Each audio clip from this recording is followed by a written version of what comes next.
7월 8일입니다. 월요일이네요. 예레미야 30장 1절로 11절입니다. 여호와께로부터 말씀이 예레미야에게 임하여 이르시니라.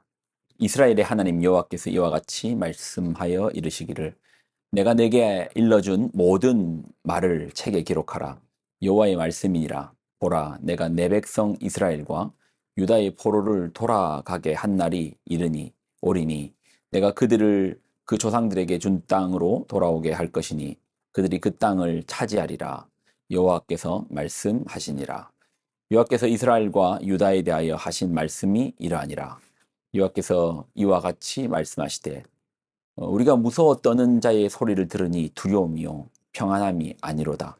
너희는 자식을 해산하는 남자가 있는가 물어보라. 어찌하여 모든 남자가 해산하는 여자같이 손을 자기 허리에 대고 모든 얼굴이 겁에 질려 새파래졌는가. 슬프다 그날이여. 그와 같이 엄청난 날이 없으리라. 그날은 야곱의 환난의 때가 됨이로다. 그러나 그가 환난에서 구하여 냄을 얻으리로다. 만군의 여호와의 말씀이라. 그날에 내가 내 목에서 그 멍에를 꺾어버리고 내 포박을 끊으리니 다시는 이방인을 섬기지 아니하리라.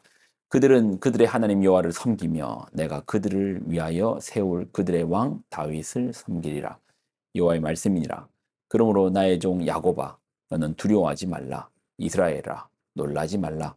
내가 너를 먼 곳에서부터 구원하고 내 자손을 잡혀가 있는 땅에서 구원하리니 야곱이 돌아와서 태평과 안락을 누릴 것이며 두렵게 할 자가 없으리라. 이는 여호와의 말씀이라. 내가 너와 함께 있어 너를 구원할 것이라. 너를 흩었던 그 모든 이방을 내가 멸망시키리라. 그럴지라도 너만은 멸망시키지 아니하리라. 그러나 내가 법에 따라 너를 징계할 것이요 결코 무죄한 자로만 여기지는 아니하리라. 아멘. 기도하겠습니다.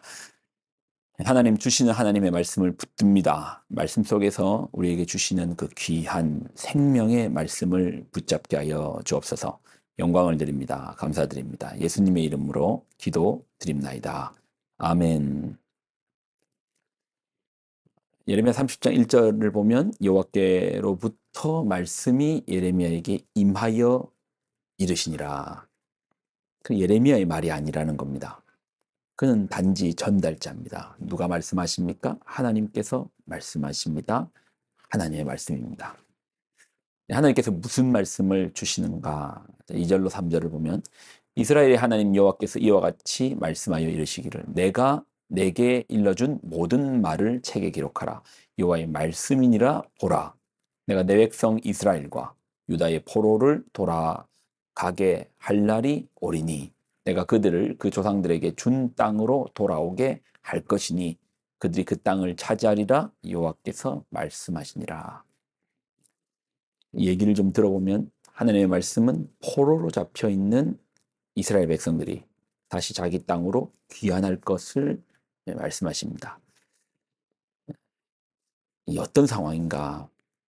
선지서를 이해할 때는 예레미야와 같은 선지자가 쓴 선지서를 이해하려면 언제나 시대를 알아야 됩니다. 그 현실을 알아야 됩니다. 이 글이 쓰일 당시의 현실, 시대를 알아야 됩니다. 왜요? 하나님의 말씀이 그 시대에게 1차적으로 주셨기 때문입니다. 우리에게 이 말씀을 받아들일 때는 해석이 필요한 거죠. 지금의 시대와 예레미야의 시대를 비교하고 또 내가 이러한 시대 가운데서 이러한 부분에 넘어져 있다. 이때 하나님께서 이렇게 말씀하시겠구나. 이해하는 것이죠. 예레미야의 시대와 우리의 시대는 분명히 다른데 어떻게 그럼 적용이 가능합니까? 여러분, 역사는 반복됩니다. 왜요? 인간은 죄인이기 때문에 넘어진 자리에 또 넘어져요. 한번 넘어져서 다시는 그 자리에 넘어지지 않겠다. 아니요. 넘어진 자리에 또 넘어집니다. 반복되는 역사예요. 그래서 역사를 통해서 또 하나님의 말씀을 통해서 살 길을 찾아야 됩니다. 예레미야 시대 때의 현실 시대를 보면 예레미야서는 요시야, 여호아하스, 여호야김, 여호야긴, 시드기야 5명의 왕입니다.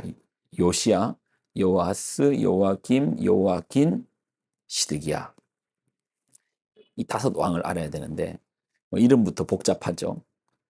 그리고 시드기야가 마지막 왕입니다. 그러니까 마지막으로부터 요시야, 요아스, 요아김, 요아긴, 시드기야, 이 5 마지막 왕의 시대인데요. 이 시대가 격변기입니다. 실제로 이제 왕은 5명이지만 기간으로 치면은 BC 641년에서 BC 586년 한 55년 정도의 시간입니다. 55년 동안 5명의 왕이 바뀌었습니다. 말 그대로 격변기죠. 그리고 뭐 5명이지만 요시야 말고 4명, 뒤에 나오는 4명은 요아스, 요아김, 요아긴, 시드기야, 이 4사람은요 요시야의 아들, 그리고 요아긴은 요시야의 손자. 그러니까 요시야 바로 다음 세대 또는 요시야 손자 세대까지의 이야기인 겁니다. 요시야가 신명기를 중심으로 마지막으로 종교 개혁을 펼치거든요. 그때가 이제 시대적인 격변기인데, 신흥 세력이었던 신바벨론이 출현하면서 원래 강자였던 이제 아수르가 역사 속에서 점점 퇴장하는 거예요. 근데 뭐 지금까지 내가 강자였는데 쉽게 퇴장하고 싶겠어요. 그래서 이 아수르는 완전히 사라지기 전에 애굽과 손을 잡고 바벨론을 치려고 합니다. 그때 요시아는 안 아수르였거든요. 아수르만 생각하면 막 이가 갈리는 거예요. 아수르라는 나라만 생각하면. 그래서 아수르를 도와주려는 애굽을 저지합니다. 그러다가 무기토에서 전사합니다. 그런 다음 왕들은, 그 다음에 나온 왕들은 이제 애굽과 바벨론의 틈바구니 속에서 계속 이렇게 바뀌고 저렇게 바뀌고, 결국 바벨론에 의해서 시드기야를 끝으로 이스라엘이 멸망합니다. 근데 오늘 말씀이 뭐죠? 포로에서 돌아올 것이다. 근데 여기서 이제 예언서는 앞을 내다보고 쓴 거잖아요. 시대도 알아야 되고 앞을 내다보는데 아주 먼 미래도 있고 아니면 가까운 미래도 있습니다. 또는 지금의 현실 속에서 주시는 말씀도 있고. 그런데 그래서 사실 지금 이 포로기가 이미 시드기야 시대가 지나가서 바벨론에 의해서 멸망당한 다음에 하나님 주시는 말씀인가 아닐 수도 있습니다. 아니면 그 전에 그것들을 내다보고, 아직 지금이 여호와긴 시대 정도 아니면 또 시드기야 시대 정도, 정확하게 어떤 왕 시대인지는 모르지만 하나님 앞에서는 이런 일들은 반드시 일어날 거잖아요. 그렇지만 포로로 끌려간다 할지라도 내가 바벨론에서 너희를 구원하겠다, 되찾겠다, 회복시켜 주겠다, 그렇게 주시는 거예요. 6절과 7절. 너희는 자식을 해산하는 남자가 있는가 물어보라. 어찌하여 모든 남자가 해산하는 여자같이 손을 자기 허리에 대고 모든 얼굴이 겁에 질려 새파래졌는가. 슬프다 그날이요. 그와 같이 엄청난 날이 없으리라. 그날은 여호와의 환난의 때가, 야곱의 환난의 때가 됨이로다. 그러나 그가 환난에서 구하여 냄을 얻으리로다. 마치 남자들도 해산하는 것 같은 고통으로 얼굴이 창백해져 있는 환난의 때에 하나님께서 구원해 주시겠다라는 거예요. 정말 지하실같이 앞이 보이지 않는 캄캄한 가운데서 내가 끌어올려 주겠다라는 겁니다. 8절로 11절을 보면, 만군의 여호와의 말씀이라. 그날에 내가 내 목에서 금엉이를 꺾어버리며 내 포박을 끊으리니 다시는 이방인을 섬기지 아니하리라. 그들은 그들의 하나님 여호와를 섬기며 내가 그들을 위하여 세울 그들의 왕 다윗을 섬기리라. 여호와의 말씀이니라. 그러므로 나의 종 야곱아, 너는 두려워하지 말라. 이스라엘아, 놀라지 말라. 내가 너를 먼 곳으로부터 구원하고 내 자손을 잡혀가 있는 땅에서 구원하리니 야곱이 돌아와서 태평과 안락을 누릴 것이며 두렵게 할 자가 없으리라. 이는 여호와의 말씀이라. 내가 너와 함께 있어 너를 구원할 것이라. 너를 흩었던 그 모든 이방을 내가 멸망시키리라.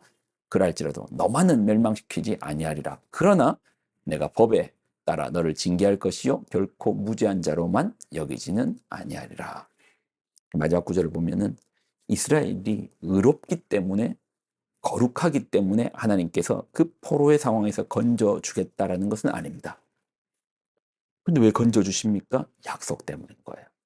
내가 너의 아버지가 되겠다. 내가 너와 함께 하겠다. 너를 구원하겠다. 하나님 당신의 약속에 의지하여서 그렇게 해 주시겠다라는 거예요.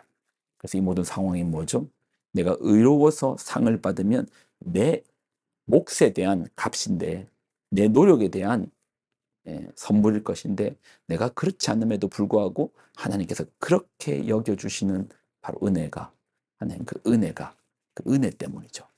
오늘도 우리의 삶에 은혜가 있기를 바랍니다. 하나님의 그 은혜는 멈추지 않습니다. 하나님의 그 사랑은 멈추지 않습니다. 비록 우리가 연약할지라도. 우리 하나님께서 우리를 향한 사랑은 멈추지 않고 우리를 따라와 주십니다. 우리를 건져 주십니다. 우리 상황이 지금 어디에서 어떻게 있는지 모릅니다. 그러나 여러분, 하나님을 기대하십시오. 하나님을 의지하십시오. 하나님 바라보십시오. 살라 하시는 그분이 살리리라, 살려주실 것입니다. 기도하겠습니다. 하나님 주신 하나님 말씀을 붙들고 나아갑니다. 말씀 속에서 사는 길, 생로의 길이 여기 있습니다. 우리에게 살라 말씀하시는 그분이 우리를 살려주십니다. 오늘도 그 주님 바라보고 살게 하여 주옵소서. 영광을 드립니다. 예수님의 이름으로 기도드립나이다. 아멘.